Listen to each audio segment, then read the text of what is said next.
Karen mocked my disabled son in court, not knowing I'm his legal advisor. You ever sit in a courtroom and watch someone smirk while tearing your disabled son apart, not knowing you're the one advising the case from the legal bench? Yeah, that happened. And when I tell you she messed with the wrong family, I mean biblically. Let me start at the boiling point.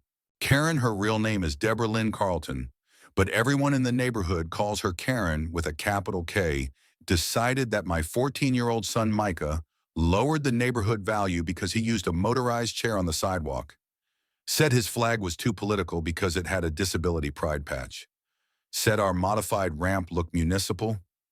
She brought all that noise to a courtroom, sued us for non-compliance with aesthetic guidelines. But what she didn't know, what no one told her, was that I'm not just Micah's dad, I'm also his court-appointed legal advisor. Yep, I passed the bar in '09, family and civil law. After my wife passed, I cut my practice back to part-time so I could raise Micah and be present. Never bragged about it, never wore it on a badge, but I documented everything.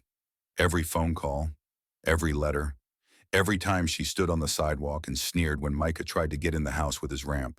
And on court day, she walked in like it was a tea party, blonde bob, file folders stuffed with irrelevant photos. Her lawyer, a smug guy from a firm known more for HOA evictions than constitutional precedent, started with the usual boilerplate. Our client believes the structure in question violates community appearance codes. And I leaned over to Micah, whispered, "Let her talk. She's digging her own hole." Then it happened. Karen took the stand.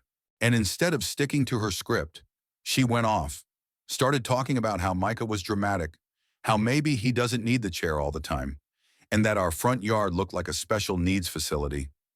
The room went quiet. Even the judge leaned back like he couldn't believe she said that on record. I stood up calm, slow, deliberate, and said, "Your Honor, as legal advisor to the defendant, I respectfully request permission to cross-examine the plaintiff directly." The judge glanced at Karen's lawyer.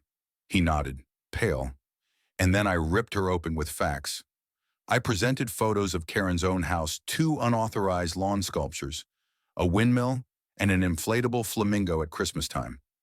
I held up signed letters where she herself approved our modifications back in 2021 before the neighborhood voted to limit ADA exemptions. I asked, "Are you aware, Ms. Carlton, that discriminating against someone based on medical accommodations is not just immoral, it's illegal under the Fair Housing Act?" She sputtered, said, "I just meant it's a slippery slope. So is perjury." I said, "Should I pull up the text you sent my wife calling our home the handicapped hut?" Her lawyer's face dropped. I submitted the text, screenshots, HOA email threads, city permits. Then I rolled out the real twist, a statement from the local disability coalition, confirming our ramp was donated under a state initiative, making it protected infrastructure. Game, set, Micah. The judge didn't even deliberate, just said, "Case dismissed. Defendant's modifications are lawful and protected. Plaintiff is ordered to cease contact and remove all formal complaints." Karen looked like she'd swallowed a frog sideways. But karma was just getting started. The local paper ran a piece titled, "Teens Ramp Sparks Court Battle HOA Member Called Out for Ableism."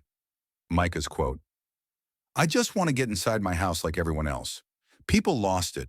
The mayor's office issued a public reminder about ADA rights. Karen was removed from her HOA board seat. Her company she runs, a local interior design business, got boycotted. One of her former clients even posted her Yelp reviews with screenshots of court transcripts. Micah. He got invited to speak at a school board meeting about accessibility.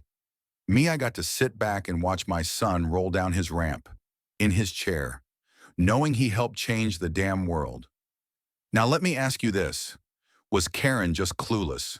Or was this deeper than that? Should courts do more to protect disabled families from HOA harassment? Let's talk in the comments.